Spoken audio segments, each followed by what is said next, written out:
그 하와가 아니 다 먹지 말라고 한 게 아니라 저 가운데 있는 선악을 알게 하는 나무 실과는 먹지 말라 했다. 저거 먹으면 혹시 죽을까 한다 그랬어요. 하나님이 죽을까 아니라 저거 먹으면 반드시 죽는다. 절대 먹지 말라 그랬는데 저거 먹으면 혹시 죽을지 모르니까 저거는 보지도 말고 만지도 말고, 아니 하나님 보지 말고 만지지 말라 그런 거 아니거든. 막 만지도 말고 냄새 맡지도 말고 자기 막 다 붙이는 겁니다. 우리가 하나님 말씀을 그대로 받아야 되는데 사단은 그걸 속이는 겁니다. 갖고 우리 연약한 부분을 갖고 파고드는 것이죠. 그러니까 아, 말씀을 대충 잡고 있구나. 예. 그러니까 내가 공격해도 되겠구나. 그러면서 이제는 딱 파고들죠. 아니다. 그 하나님이 너한테 거짓말한 거다. 저 먹어도 괜찮다. 먹으면 네 눈이 밝아서 너 하나님처럼 된다. 딱 속인 겁니다. 그러니까는 거기에 이제는 솔깃해 갖고서 이제는 뭐에 솔깃하냐? 저거 먹으면 네가 하나님처럼 된다 그러니까 이제 교만을 딱 사단이 부추겨 갖고서 그래 갖고서 그 얘기가 그 생각을 이제 그 말을 딱 넣어주니까 그다음부터 막 그 나무만 보면 먹음직하고 탐스럽고 막 안 먹으면 먹게 저거 먹으면 천사처럼 될 것 같고 저거 먹으면 하나님처럼 될 것 같고 사단이 마음속에 유혹하고 나니까 완전히 이제 그것만 보이는 거 그게 우상입니다. 우리의 모든 세상의 우상이 뭐냐? 하나님보다 더 귀하게 여겨지는 거예요. 바로 그리스도보다 더 정말 중요하게 보여지는 겁니다. 그것이 우상입니다. 사단은 항상 우상으로 역사하죠. 하나님보다 더 귀중하게 보인 겁니다. 그것을 먹고 자기 남편에게도 주매 그랬죠. 그들의 눈이 밝아져서 그랬죠. 밝아졌는데 어떤 눈이 밝아지느냐? 육신의 눈이 밝아진 겁니다. 영적인 눈은 어두워지고 이제 하나님 보는 하나님 안에서 누리는 이 축복은 다 어두워지고 하나님을 떠나게 되고 이제 육신적인 눈만 밝아져 갖고서 몸이 버승게 보이고 이제는 이상하게 육신적인 눈이 밝아졌고서 이제 다른 눈이 보이는 거예요. 지금 청소년들이 눈이 달라져 있어요, 여러분. 하나님 말씀보다 다른 게 자꾸 보이죠. 우리 애들은 말고 세상에 청소년들이. 그러니까는 그 눈이 이게 달라진 거예요, 달라져. 그래갖고 세상 것이 얼마나 막 뭐 가수들이 얼마나 멋있어 보이고 앞에서 막 춤추는 애들이 얼마나 막 저것만 하면 막 세상 다 가질 것 같고 다 눈이 달라진 겁니다. 다른 눈 갖고 보기 시작한 거예요. 이게 이제 사실은 주소가 다른 데 가 있는 것이죠. 그러다 보니까 그 다음부터 이제는 자녀도 이제 영적 문제가 오잖아요. 그래서 그대로 전달이 돼 갖고 그 가인이 아벨을 돌로 쳐 죽이게 되고 이제 결국 사단의 본색이 드러나는 것이죠. 또 이제 하나님 떠나게 되고 모든 에덴 동산의 축복을 다 빼앗기게 되고 그때부터는 흑인이 흑으로 돌아갈지니 결국 이제 육신적인 죽음이 오고 영적인 죽음은 하나님 떠났으니까 이미 왔고 그 다음에 육신적인 죽음 자동으로 오게 되고 이제는 하나님 말씀대로 그대로 이제는 너는 바로 반드시 죽으리라 그랬죠. 결국 그 먹는 날에 영적인 죽음 먼저 찾아오고 육신적인 죽음 찾아오고 그게 죽음 뭐냐? 분리다 분리. 영혼과 육신이 분리되는 게 죽음이에요. 죽음 뭐냐? 분리다. 하나님과 나 자신이 분리되는 것이 죽음입니다. 그것이 영적인 죽음입니다. 영적인 죽음부터 찾아오고 육신적인 죽음이 찾아온 것이다. 하나님은 우리 인간을 끝까지 사랑하셔서 한번 하나님이 창조하신 인간을 버리시지 아니하시고 다시 대책을 세우셨습니다. 그것이 바로 복음입니다. 창세기 3장 15절 여자의 후손이 이 땅에 올 것이다. 여자의 후손이 뱀의 머리를 상하게 할 것이다. 바로 여자의 후손에 대한 이 복음을 주신 것입니다. 여자의 후손이 누구냐? 누군가 가만히 봤더니 다 남자의 후손이야. 보니까 다 남자 성씨를 따라가. 우리 아버지 분명히 이씨예요. 그렇죠? 왜 내가 얘기하니까 분명히 우리 할아버지 분명히 이씨예요. 그게 남자 후손이에요. 할아버지, 증조 할아버지 다 할아버지 남자의 후손이에요. 다 모두가. 그런데 이 땅에서 여자의 후손을 따라가는 사람이 딱 한 분 계셔요. 누구냐 보니까 예수. 아들 낳으리니 이름을 예수라 하라. 마리아 데려오기를 두려워하지 말라. 저에게 잉태된 자는 성령으로 잉태된 것이니 그랬죠. 성령으로 잉태하셔서 바로 남자 없이 여자 마리아를 통해서 잉태하셔서 하나님이 이 땅에 오시는 것이죠. 이사야 7장 14절 보라 처녀가 잉태하리라 할 것이 그 이름은 임마누엘 하리라. 임마누엘의 비밀을 갖고 이 땅에 오셨습니다. 우리와 영원히 함께 하시는 하나님 우리와 함께 하시다. 임마누엘. 그 뜻 아닙니까? 하나님 우리와 함께 하시기 위해서 이 땅에 바로 그 문을 열어주셨습니다. 그것이 복음입니다. 그래서 예수님이 이 땅에 오셔서 우리의 모든 인간의 근본 문제 해결하시고 십자가 죽으시고 우리의 죄 문제 해결하시고 사단의 머리를 박살내시고 지옥의 권세를 건져주시고 보니까 아 예수님이 이 그리스도의 일을 했구나. 그리스도란 무슨 뜻입니까? 죄에서 해방자, 사단의 권세에서 해방자, 지옥에서 해방자. 바로 예수님이 그리스도의 일을 했기 때문에 누가 그리스도인가 봤더니 이 땅에서 그리스도인가를 다 점검해왔더니 한 분만 딱 그리스도예요. 누구냐? 예수. 예수가 그리스도시구나. 예수가 우리 인생의 모든 문제 해결자시구나. 그래서 주는 그리스도시요 살아계신 하나님 아들이십니다. 고백하는 것입니다. 예수님 당신은 나의 그리스도시요. 나의 인생의 모든 문제 해결자십니다. 내 죄 문제 해결자십니다. 마귀 권세 끝끝인 만왕의 왕이십니다. 나를 지옥의 권세에서 해방하신 바로 그리스도십니다. 그걸 고백한 것이죠. 그랬더니 바요나 시므나 네가 복이 있도다. 이거 네게 알게 아니라 혈이가 아니라 하늘이신 내 아버지냐. 네가 어찌 알았느냐. 하나님이 널 알게 하셨구나. 하나님의 은혜구나. 그래서 구원은 하나님의 은혜로 받는 것이죠. 우리가 예수를 그리스도로 고백하고 나의 주로 고백한 그것이 하나님의 은혜고 축복이다. 이때부터 우리는 영원한 하나님의 자녀가 된 것이고, 베드로가 3번 부인한 것은 누가 이제 믿음이 이제는 현찮으니까 이제 왔다 갔다 한 거예요. 그리스도를 발견했지만은 일단 두려운 겁니다. 예수님 잡아가지요. 거기다 막 많은 막 군중들이 막 예수님 막 십자가 못 박아야 된다고 하죠. 그러니까 자기가 갑자기 두려워하고 두려움에 의해서 이제 믿음이 연약해져 갖고 예수님 모른다고 막 부인한 거 아닙니까? 3번씩. 그렇지만 베드로는 부인했지만 그 중심에는 그리스도를 알고 있었어요. 고백했어요. 그렇기 때문에 예수님이 찾아가셔서 부인한 다음에 찾아가셔서 3번 다시 그 치유하시잖아요. 네가 나를 사랑하느냐? 네가 나를 사랑하느냐? 그럼 뭐라고 말해요? 둘 중에 하나밖에 없잖아요. 노 아니면 예스잖아요. 네가 나를 사랑하느냐? 네, 그럼 뭐예요? 사랑하는 게 되고, 노 하면은 사랑하지 않는 게 되고. 그럼 노가 쉬워요? 예스가 좋아요? 예스가 쉬워요. 네가 나를 사랑하느냐? 사랑하지 않느냐? 그러면 예스가 뭐든지 예스가 쉬워. 그냥 예스. 모든 세계 공통어가 예스, 예. 우리나라 말로 예, 영어로는 예스. 오, 예, 뭐 다 그렇잖아요. 너무너무 쉬워. 그게 쉬워, 뭐든지. 근데 네가 날 사랑하지 않느냐 그렇게 물었으면 예스 그랬으면 사랑하지 않는 게 되는데 네가 사랑하느냐 그렇게 물었거든. 했더니 그냥 예스 그렇게 해버리면 예스. 내가 사랑합니다. 그러니까 한 번 갖고 안 차니까 마음이 또 확정이 안 오니까 또 한 번 또가 또 두 번째 물은 겁니다. 네가 이 사람들보다 나를 더 사랑하느냐? 사실 다른 사람보다는 자기는 더 사랑했거든. 그거 예스. 그러니까 모든 사람보다 베드로가 예수님 최고 사랑하는 자가 된 거예요. 또 3번째 또 묻잖아요. 네가 나를 사랑하느냐? 또 묻잖아요. 예스. 3번 예수님을 부인했는데 3번 예수님을 사랑한다는 고백을 하게 한 거예요. 여러분 이렇게 가정이 자꾸 문제 오잖아요. 그냥 당신 날 사랑해 그렇게 물으면 부정적으로 물은 거잖아요. 이렇게. 그래서 예스로 대답할 수 있도록 이렇게 잘 유도해 갖고 해서 그냥 응만 하면 되도록 그렇게 해야지. 당신 정말 날 사랑해요? 또 확인하면 그러지 말고 이렇게. 그래서 그냥 기만 해도 그냥 사랑한 게 될 정도. 그래서 그걸 자꾸 여러 번 하다 보면 그게 진짜가 되잖아. 이렇게. 예수님 우리를 그렇게 고백하게 하신 거예요. 어떤 말씀은. 그러면서 그 마음을 치유하시고 그러면서 사명까지 주시고 바로 네가 날 사랑하느냐. 그렇죠? 네가 젊어서 네 스스로 띠뛰고 다녔지만 그러나 네가 늙어서 네 팔을 벌리더니 네가 순교의 자리에 어마어마한 엄청난 축복의 자리까지 갈 것이다. 하나님 축복하신 것입니다. 그 축복 속에 베드로가 초대교회의 최고의 지도자로 하나님이 딱 올려놓으셨죠. 복음 앞에 가장 귀하게 쓰임받게 하신 것입니다. 얼마나 감사하냐. 하나님이 복음과 언약 붙잡은 자를 끝까지 책임주신다. 그럼 가룟 유다는 뭐냐? 가룟 유다는 처음부터 안 믿었어요. 처음부터 안 믿었다 그랬어요. 그리고 예수님을 그리스도라고 고백한 적도 없습니다. 항상 선생이여 그랬거든요. 랍비여, 선생이여, 선생님 정도로 했지. 그리스도로 고백한 적이 없어요. 베드로는 아예 첫 번부터 사단이 마음을 장악해 갖고 예수님 못 믿게 만든 거예요. 끝까지, 처음부터 끝까지. 그리고 나중에는 이제는 사단이 역사해갖고 결국 예수님 3번 예수님 팔아먹고 그 다음에 나중에 이제는 자기가 자결하고 말았잖아요. 끝나버렸죠. 사단은 그렇게 역사하는 겁니다. 사단 따라가면 결국 비참한 치유를 맞이하게 되는 것입니다. 사단이 이제 그렇게 해서 이제는 은혜 베푸신 우리 최초의 인간에게 자꾸 역사한 거예요. 역사하고서 가장 약점 부분을 파고든 겁니다.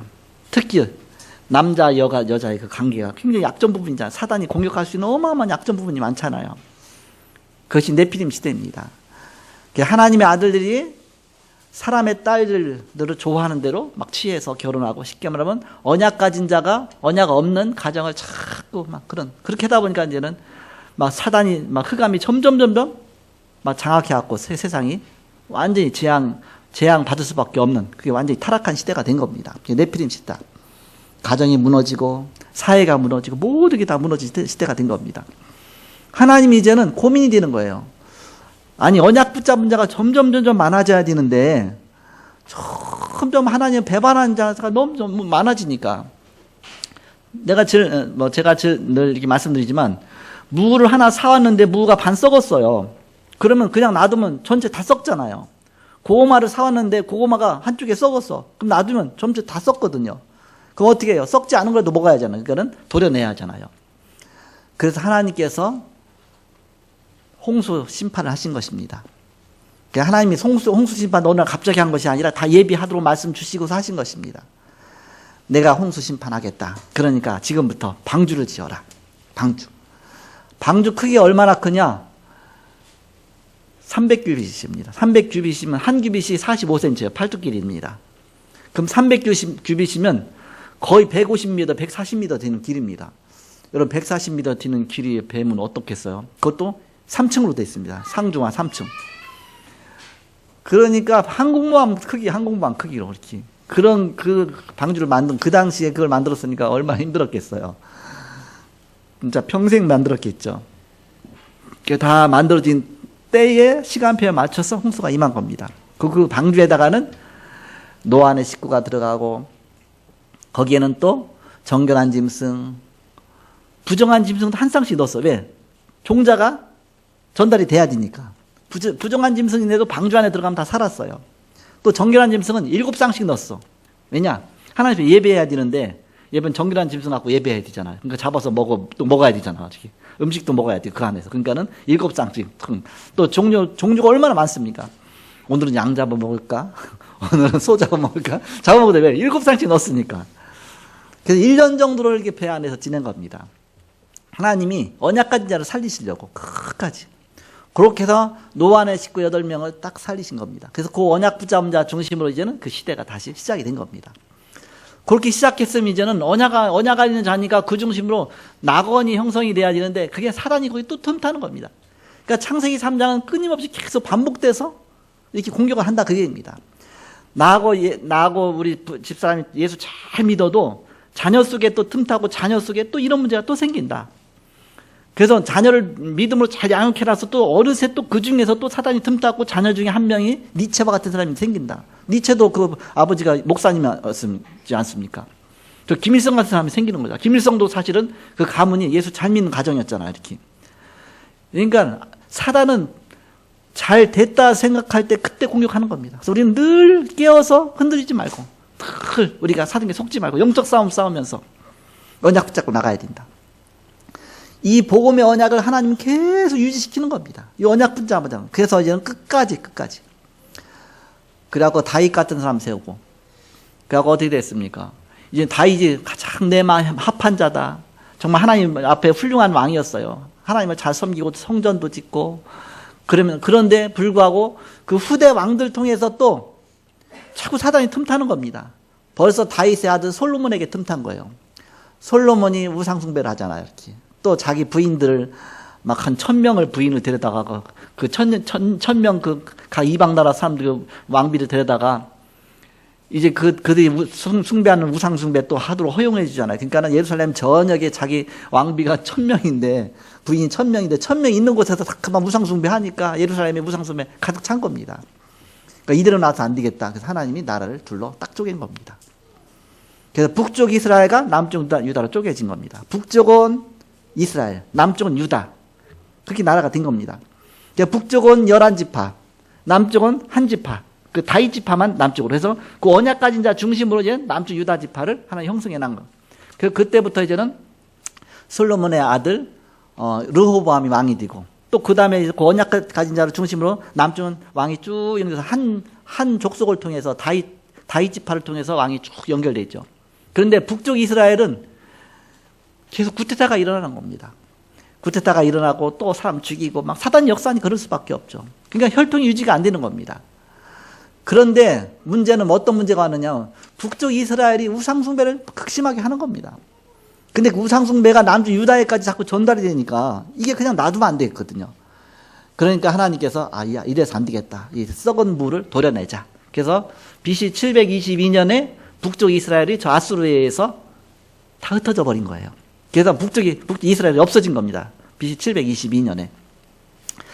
그러면 그 위에 썩은 물을 도려냈으면 거기서 끝나야 되는데 밑에 남쪽 유다가 그 북쪽 이스라엘 통해서 물려받은 이렇게 보고 배운 거 갖고서 계속 또 우상숭배 해나가는 겁니다. 막 예루살렘에다 막 성전에다가 우상도 갖다 놓고. 그러니까 도저히 이래서는 안 되겠다. 막 선지자를 보내서 절대 우상숭배하지 말라, 산당제사 지내지 말라, 하나님만 섬겨라. 점점 이게 많아지니까 이제 이대로 나서는 안 되겠다. 그럼 어떻게 해야 될까? 하나님이 특단의 조치를 취하게 됩니다. 그래갖고서 하나님께서 저 바벨론에 포로로 집어넣었다가 용광로에다 집어넣어 갖고서 훈련한 다음에 그 속에서 재련한 다음에 언약 붙자만 딱 뽑아내는 겁니다. 그렇게 해서 그렇게 하는 과정 속에 이제는 바로 바벨론 포로로 딱 끝나는 것이 오늘의 이제는 예레미야 52장입니다. 오늘 예레미야 52장으로 이제 예레미야서가 딱 끝나죠. 이렇게 해서 딱 정리가 되는 겁니다. 근데 그 중에서 제일 마지막에 어떤 내용이냐면 여호야긴의 왕이 나오는 겁니다. 여호야긴이 메시아로 연결되는 마지막 왕입니다. 남쪽의 유다 왕의 마지막 왕가입니다. 시드기야 왕은 탈락되고 그렇게 해서 남은 자 렘넌트입니다. 오늘 제목이 서론이 너무 길었나요? 계속 서론하겠습니다. 하나님은 언약 잡고 끝까지 남은 자 렘넌트에게 이후 시대를 맡기셨습니다. 노아 홍수 멸망 후 언약 잡고 노아 방주에 들어간 노아 가족 8명에게 이후 시대를 맡기셨습니다. 언약 잡고 출애굽하여 광야를 통과한 가나안 정착 12지파에게 애굽 이후 시대를 맡기셨습니다. 바벨론 포로로 갔지만 언약 잡고 끝까지 남은 자 렘넌트에게 포로 이후 시대를 맡기셨습니다.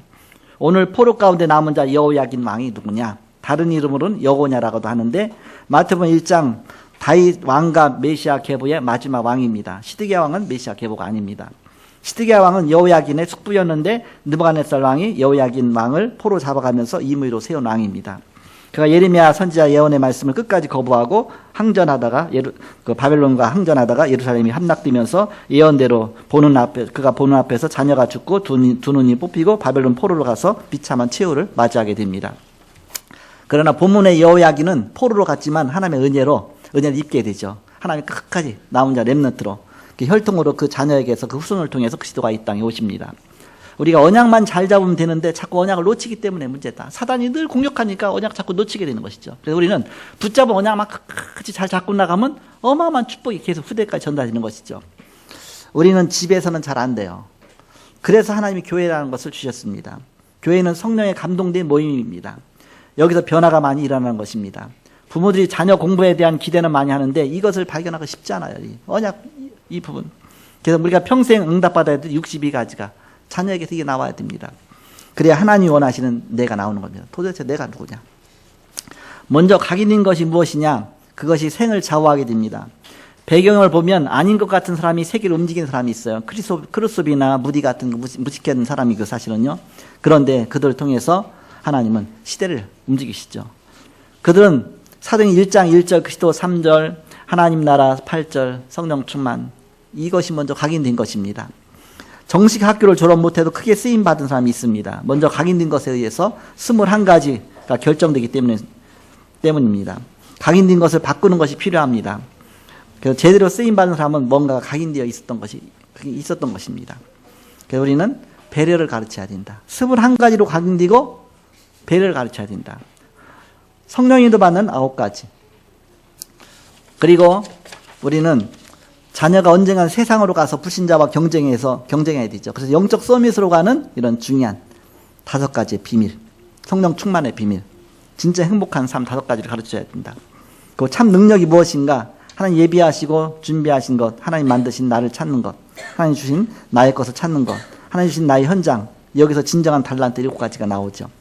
참 성공이란 내가 하는 업이 사람을 살릴 수 있어야 됩니다. 내가 하는 일이 전도에 쓰임받는다면 우리는 최고로 성공한 것입니다. 여기서 20가지 성격적인 전도 운동, 이 적용이 우리 하는 일에 나오는 것이죠. 그래서 합쳐서 62가지다. 62가지 너무 많은데요. 근데 계속 할 거니까 언젠가는 여러분이 저절로 아니어도 다 될 거니까. 자, 본론입니다. 우리는 하나님의 자녀로 멸망과 재앙 속에서 그리스도의 은혜로 구원받았습니다. 하나님 원하시는 나를 찾아야 되겠다. 나. 하나님 원하시는 나 도대체 내가 누구냐? 하나님이 나를 이 땅에 보내실 때 어떤 나로 보내셨느냐? 하나님 나를 통해서 무슨 일을 이루시기 위해서 보내셨느냐? 그게 발견되지 않으면 사람은 허무한 겁니다. 그게 발견되지 않으면 어느 날 가다가 자꾸 방황하는 것입니다. 성경의 렘넌트 7명이 어떻게 그럼 나를 찾았느냐? 오늘 첫 번째 본론으로 첫 번째 성경의 렘넌트 7명은 어떻게 나를 찾았느냐? 우리 나를 찾아야 되겠죠. 유대인들은 매일 이 성경의 7명의 렘넌트들 의인 얘기를 합니다. 그럼 그 의인들이 어떻게 나를 발견했느냐? 첫 번째 요셉은 하나님이 주신 꿈속에서 발견했어요. 해와 달과 별이 요셉을 향해서 절을 하고 하나님 주신 나를 그 속에서 찾았죠. 모세는 피제사 드려라 하죠. 피언약 그 속에서 발견했습니다. 사무엘은 성전에서 자라면서 그 속에서 하나님의 음성을 듣고 발견했습니다. 다윗은 목동으로 있으면서 자기 하는 일 속에서 목동으로 있을 때 발견했습니다. 엘리사는 엘리야가 호렙산에서 은혜 받은 후 부름을 받았습니다. 이사야는 포로시대의 죽음의 위기에서 이것을 발견했습니다. 초대교와 바울은 세계복음화의 주인공으로 부르실 때 깨달았습니다. 그럼 나는 언제냐? 부르심에 대한 응답 아닙니까? 특징들이 거의 어려움 속에 있을 때에 혼자서 묵상하다가 어떤 때는 정말 기도하다가 그때 딱 발견하죠. 하나님 나를 부르셨구나. 하나님 나를 구원하셨구나. 하나님 나를 자녀 삼아주셨구나. 저는 언제 예수님 영접했느냐? 영접기도 해. 그렇게 영접한 게 아닙니다. 예수님 누구냐? 막 설명해주고 영접한 게 아닙니다. 저 혼자 영접했어요. 물론 이제는 교회는 좀 갔죠. 갔는데 이제는 교회 갔는데 보니까 사람들이 다 기도를 잘해. 근데 그날따라 또 철야 기도를 한대. 난 철야 기도가 뭐지? 철야가 뭐지? 그럼 철이 있나? 뭐 이렇게. 근데 보니까 밤새워서 막 기도하더라고요. 학생들이. 학생 때예요. 근데 다 교회를 오래 다녔으니까 나는 처음 다니는 거고. 다 기도를 다 잘해요. 나는 너무 기도도 못하고, 한 번도 소리내서 기도해 본 적도 없고. 근데 마음에 굉장히 갈급해진 겁니다. 나도 저렇게 기도 좀 잘했으면, 나도 믿음이 좋았으면, 나도 좀 하나님 잘 믿었으면. 그런데 새벽녘에 끝나고 집에 오다가 깜깜한 밤인데 새벽에 이제 집으로 가다가 그때 하나님께 기도를 했어요. 하나님, 나도 기도 좀 잘할 수 있게 해달라고. 이렇게 하나님, 나도 예수님 잘 믿을 수 있게 해달라고. 막 그러면서 그때 나 혼자 예수님 영접한 거야. 이렇게 예수님 딱 영접했는데 마음에 하나님 나라가 되게 임한 겁니다. 너무 감사하고 기쁘고 하나님 나를 사랑하신다는 게 느껴지고 너무 나도 모르게 기분이 좋아져 갖고서 손을 퍼져, 미친 사람처럼 손을 퍼져 들더라고. 하늘을 다 쳐다본 거예요. 사람은 없죠. 다 깜깜한 새벽이니까. 하늘에 뭐가 있겠어요? 별만 총총하더라. 별이 깜깜한 밤이니까, 새벽이니까 별이 참 멋있게 딱 시골이다 보니까는 별이 얼마나 잘 보입니까? 손을 퍼져 들고 감사하다고 하나님 앞에, 하나님 감사합니다. 하나님 왜 살게 해줘서 막 기도했거든요. 그때 내 인생이 변화됐어요. 내가 주님 위해서 막 기도하고 살게 되고 나를 발견하는 거죠. 그러면서 이제 얼마 지나서 수련회를 갔는데, 수련회 가서 그런 기도가 났어요. 하나님 내가 무엇을 위해서 살아야 됩니까? 이 땅에서. 하나님 왜 나를 부르셨습니까? 내가 왜 이 자리에 왔습니까? 하나님께서 그때 말씀을 통해서 너희가 나를 택한 것이 아니오 내가 너희를 택하여 세웠나니 이는 너희로 가서 과실을 맺게 하고 이 과실이 항상 있게 하여 무엇이든지 내 이름으로 기도하면 다 받게 하랍니다. 그 말씀 받는 순간 저것이 나의 주신 하나님의 인생에 대한 답이다. 그때부터 하나님 내가 복음 전하겠습니다. 내가 평생 동안 복음 전하겠습니다. 전도자로 살겠습니다. 그것이 나를 발견한 것이죠. 그것이 오늘 보니까 목사로서 여기 이 자리에 와 있죠. 이렇게 하나님이 바로 나를 향한. 근데 나는 달란트가 뭐였냐? 손으로 만지작거리는 거, 만드는 거 이렇게 꼼지락꼼지락 만들고 하는 거 이렇게. 그래서 꿈이 발명가였어, 발명가. 내 손에만 감으면 뭐든지 잘 만들어져. 신기한 게 막 나와요, 이렇게. 대나무 갖고 총 만들고, 볼펜 껍데기 갖고 총 만들고, 막, 손에만 감으면 이렇게 막 나오고. 지금도 한번 잘 만들 수 있는데. 나는 그것이 나에 대한 천명인 줄 알았어요. 그것이 나에 대한 하나님의 소명인 줄 알았어요. 그랬더니, 그거는 들러리고, 들러리. 이 세상에서 하나님이 필요해서 주신 것이고, 진짜는 하나님이, 복음 전하는 주의 종으로 나를 원래부터 부르셨구나. 그래서 하나님 정말 주신 나의 현장을 발견해 나가기 시작하는 것이죠.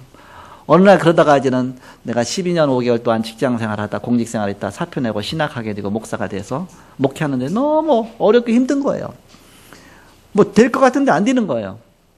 그러다가 이제는 다락방 만나서 말씀 운동하고 이 속에서 막 은혜 받고 힘없고 막 하다 보니까 너무 이제 행복한 목회가 된 거예요. 그러다가 이제는 딱 생각해 보니까 그때서 기도하면서 딱 발견이 되는 거예요. 아, 하나님께서 이 복음 운동 통해서 이 목회하라고 이걸 통해 하나님 원래부터 주셨는데 이걸 지금까지 바로 모르고다가 하나님 딱 발견하게 하셨구나. 그것이 딱 깨달아진 순간, 그것이 발견된 순간 이제는 갈등이 없어. 옛날에는 이리 가야 되나 저리 가야 되나 더 좋은 거 같이 보이면 또 그거 해야 되고 뭐 해야 되고 탁 방황했었는데 이제 답이 다 나오니까 내가 이제 다른 게 필요 없구나. 이거 갖고 내가 끝까지 주님 앞에 갈 때까지 내가 복음 운동하는 것이다. 그러니까 나의 현장 나의 것이 다 발견된 겁니다. 그 속에서 나의 사명 소명 다 모든 것이 다 나오고 내가 일심 전심 지속해야 될 게 다 나온 것이고 아, 이 복음 운동 이 속에 모든 것이 다 있구나. 그래서 우리는 거의가 어려움 속에 있을 때 위기 속에 있을 때 혼자 있을 때 뭔가 조용히 묵상할 때 기도할 때 또 중요한 하나님과의 그 속에서 모든 중요한 것들 발견되게 하는 것이죠. 자, 두 번째입니다. 하나님 만드신 21가지를 발견하는 것입니다. 하나님 만드신 21가지. 사람들과 깊은 포럼도 해보고요. 그러면서 제자들과 포럼도 해보고요. 우리가 제자를 다 모으려고 하지 말고 예수님도 다수에게 말씀하시고 그 소수를 부르셨죠. 그렇게 해서 소수와 함께 같이 포럼도 해보고 내 인생의 마지막 기회라고 생각하고서 정말 내가 기도하면서 이런 부분 해보는 것입니다. 21가지 찾아보는 것입니다. 마지막 세 번째입니다. 이것을 찾은 사람의 5가지 기도가 있습니다. 아, 감사하구나. 여러분 포럼 해보시기 바랍니다. 나를 구원하신 하나님 은혜 얼마나 감사하냐. 너무 감사하구나. 우리 가문은요, 어떤 가문이냐. 아직도 살아계셔요. 우리 둘째 고모는 무당. 무속인 하고 계셔요. 우리 둘째 고모는. 우리 큰 고모는 돌아가셨지만 절에서 남편이 스님. 남편 스님이 결혼했나 봐. 좀 잘못된 스님인가 봐. 물론 재혼했는데 스님하고 결혼했어요. 재혼했는데 남편이 스님이고. 그러니까 뭐 가문 자체가 우상숭배 철저하게 대대로 우상숭배하고 제사 철저하고 막 늘 시제 지내서 막 산에 가서 여기서 지내고 저기서 지내고 뭐 명절 때 되면 뭐 새벽부터 시작해서 집집마다 다 돌아다니면서 다락방식으로 제사 지내고 그러니까 얼마나 우상숭배를 많이 했는지 그런 저주의 가문 속에서 어떻게 목회자가 나오겠습니까? 사단이 또 얼마나 그냥 놔뒀겠습니까? 얼마나 나를 죽이려고 사단이 공격했겠습니까? 죽을 뻔하기도 여러 번 하고 그냥 하나님이 끝까지 날 지키셔서 바로 주의 종으로 복음 앞에 당당히 서도록 많은 영혼들 살리도록 그냥 축복이죠. 하나님이 언약 가진 자를 끝까지 지키시고 역사하신다. 언약 놓치지 말고 우리는 바로 영적 싸움 싸우고 승리하라. 그래서 이런 사용에 나오는 5가지 기도. 우리가 정말 하나님 자녀로서의 5가지 기도. 구원하신 하나님의 은혜 감사하구나. 여러분 구원에 대한 감사 없습니까? 내가 지옥 가야 되는데 천국 가야 되는데 얼마나 감사합니까? 나를 억만 제약 가운데 나를 구원해 주셨는데 얼마나 감사합니까? 내가 뭐 잘나서 구원받았습니까? 하나님 은혜로 구원받았으니까 얼마나 감사하냐. 구원에 대한 감사.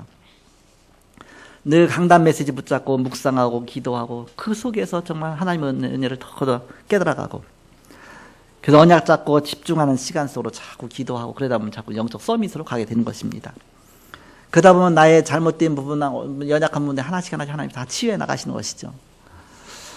저는 워낙 이제는 뭐 어려운 가정에서 자라고 또 어렸을 때부터 워낙 이렇게 좋지 않은 환경 속에 자랐기 때문에 몸에 여기저기 연약한 부분이 너무 많죠. 어렸을 때 너무 못 먹어갖고서 영양실조로 이제 갖고서 그래갖고서 지금도 통지표가 뭐 어렸을 때 통지표 그 영양실조라고 써 있어 이렇게.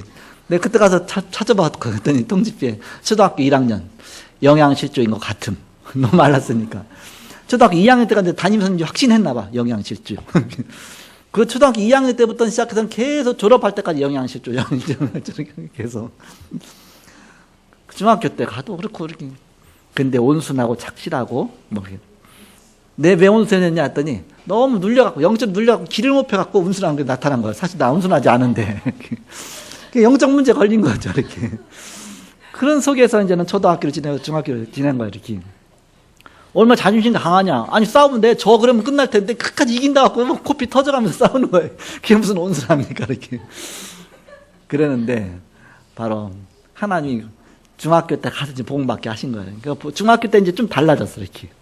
중학교 때부터 이제 선생님이 날 사랑해 주는 거예요. 네, 그런 적이 없어요. 선생님이 막 컴퓨터 영원히 막 그런 참고서도 막 주고. 또 선생님이 또 특별히 뭐 교무실로 불러갖고서 뭐 교환 같은 거 작성하라고. 선생님 교환을 왜 내가 작성합니까? 근데 교환 작성해서 새 학기 됐는데 이거 작년 건데 이거 요 올해 건 이거 똑같이 뺏기면 되니까 이렇게 해놔. 이렇게 올해 교환 작성. 막 그런 거. 이게 여러 가지 눈을 열어주는 거죠, 이렇게. 그러니까는 뭐 따로 선생님이 나만 불러갖고 교무실에서 막 그런 것도 하고. 이런 게 선생님, 이런 게 다 있구나. 이런 속에 사는구나. 그때부터 제가 이제는 말씀 운동할 자료 준비하는 거 아닙니까? 선생님들 복음해야 되니까. 그러니까 하나님이 여러 가지로 이렇게. 그러면서 정말 예수 믿고 그때부터 중학교 때부터는 환경이 다 바뀌는 거예요. 이렇게 모든 게 친구들도 복음 가진 자 중심으로 바뀌어지고. 이상하게 옛날엔 공부 못했는데 막 공부가 막 이게 잘 되고 그래갖고 막 벽에다가 뭐 공부 뭐 등수 안에 들어간 애들 다 명단 붙여놓고 옛날에 막 그런 거 붙여놨거든요. 이렇게 내 이름 적인데 쳐다보고 이렇게. 그러니까 하나님이 언약 안에서 정말 복음 안에서 이렇게 언약 붙잡고 나가니까 이제 모든 것들이 다 바뀌는 겁니다. 그래서 하나님이 바로 만드신 나. 그 속에서 우리가 21가지를 찾고 그 속에서 이제는 바로 5가지를 포럼하고 구원받은 거 얼마나 감사하냐. 하나님 오늘도 말씀 주신 거 얼마나 감사하냐. 말씀 속에서 내가 이제는 집중하고 영적 서밋으로 가고 그 다음과 나의 연약한 부분 하나하나 치유해 나가고. 그래갖고 내가 너무나 연약해갖고서 이 몸무게가요 늘 저체중이죠. 결혼할 때 제 몸무게 얼마냐? 50kg. 남자 50kg인데 이렇게 50kg였어요. 결혼하고 나서도 50kg 계속. 군대 갔다 와서도 50kg. 안 넘어가는 거예요. 결혼하고 나서 이제 몇 년 지냈는데 어느 날 60kg가 된 거예요. 그러니까 계속 결혼했으니까 잘 먹었죠. 그러면서 우리 집사람이 60kg 된 것을 축하한다고. 제가 60kg 되는 날 축하를 받았어요. 근데 더 많으면 이제 비만이 가잖아요. 그때부터 이제는 60kg에서 이제는 62kg 이상은 안 넘어가 봤어요. 지금도 61kg 정도 이렇게 60kg, 61kg. 그러니까 그것은 딱 멈춘 거예요. 내 것을 찾은 거죠. 쉽게 말하면 이렇게 비만하지 않고 이렇게. 그러니까는 얼마나 많은 그 연약한 것을 영양실 쓰게 했으니까는 모든 게 부족하겠습니까? 뭐 뼈는 뭐 여자 손목보다 가늘다라죠. 거기다 또 힘은 약하지요. 뭐 아주 그때부터 계속 하나의 운동하게 하시고 그런데 버텨나가게 하시고. 오늘 어제 저녁에도 발톱 깎으면서 옛날에 발톱 무좀이 엄청 많아갖고서 엉망이었는데 아니 깨끗해졌고 얼마나 감사하냐 이렇게. 하나님 어떻게든 이게 치유됐냐 너 감사하다 이렇게. 물론 병원 가서 치유했지만 그게 치유된 게 좀 감사하죠 이렇게. 발톱 아무리 해도 막 약 아무리 써도 안 되는데 어느 날 우리 집사람이 나 병원 가서 이거 약 알약 이거 이제 뭐 이틀에 하나 막 먹던가 며칠에 하나 이게 일주일 먹었더니 좀 괜찮아진다고 해서 그럼 내 것도 저으라고 해서 병원도 안 갔는데 좋았어요. 그거 먹고 났더니 싹 난 거 있어서 나한테 맞은 거죠. 어떤 면에서 보면 이것도 감사하다 이렇게. 여러분 그러려고 예수 믿지 말고 어쨌든 감사하다. 왜 예수 믿고 나니까 감사한 일이 생기는 것이죠. 그러다 보니까 하나님이 복음 전하라고 하나님이 나를 이제까지 서게 하셨구나. 미래가 자꾸 보이는 것이죠. 내가 남은 평생 동안 복음에서 내가 살다가 주님 앞에 가는 것이다. 제가 왜 이렇게 장황하게 얘기를 합니까? 결론. 바로 예배 속에 모든 축복이 다 들어 있습니다. 우리가 함께 포럼해 보세요. 예배하면서 포럼해 보고 가족과도 함께 포럼해 보고 하나님의 은혜가 얼마나 감사하냐. 어느 날 바로 이와 같은 일들이 일어나는 것입니다. 어려울 때 말씀이 생각나는 것입니다. 그러면 이제 축복받은 사람입니다. 말씀이 생각나니까. 어느 날 영원한 역사가 일어나는 것입니다. 복음 안에 있다면 내가 언약 놓치지만 끝까지 언약 붙잡고 가라. 그러면 언약 안에 이런 모든 축복이 있다. 아브라함에게 주신 바로 그런 언약적인 축복이 다 그 안에 있다. 감사하죠. 이번 주간에는 우리 이제 이남 장로님 가정에 순회 예배를 드렸어요. 이렇게 지난 주간에 우리 이남 장로님 우리 그 집사람 이제 우리 정경 집사님 오셨잖아요. 또 오늘 또 오셨잖아요. 감사하잖아요. 이렇게 하나님의 은혜잖아요. 이렇게 그래서 우리는 복음 받고 복음 안에서 우리가 점점 우리가 힘을 얻어가는 겁니다. 하나님의 자녀니까 영적인 힘을 얻고 그 그러니까 나의 과거에 모든 어려움들, 모든 영적 문제들, 또 우리 보이지 않는 문제들이 하나님이 치유해 나가시는 것입니다. 연약한데 불구하고 예수도가 완전하시기 때문에, 하나님 능력이 하나님이시기 때문에 그 안에서 우리에게 모든 축복을 주시는 것이죠. 그래서 우리는 끝까지 보험 갖고 살아남는 자다. 그래서 남은 자 렘넌트. 오늘 끝까지 보험 갖고 남은 자 그 한 명. 뭐 믿음이 충만한 사람도 아니에요. 사실 여호와 기는 왕은. 그런데도 불구하고 언약 안에 있기 때문에 하나님 그를 통해서 이후 시대를 맡기시고 살리시죠. 이런 귀중한 축복 누리시는 다음 주부터는 예레미야 애가입니다. 애가는 무슨 뜻이냐? 슬픔의 노래. 슬픔의. 또 장수가 길지도 않아요. 이렇게. 그러니까 몇 장 안 돼. 이렇게. 예레미야 애야. 다음 주부터는 예레미야 애가서를 이제 말씀. 예레미야서 52장까지 벌써 1년이 넘고 1년 가까이 하나님 말씀 주셨습니다. 그래서 지속적으로 이 축복 누리시길 바랍니다. 기도하겠습니다. 하나님 그리스도와 언약 안에서 끝까지 살아남는 남은 자 렘넌트가 되게 하심을 감사합니다.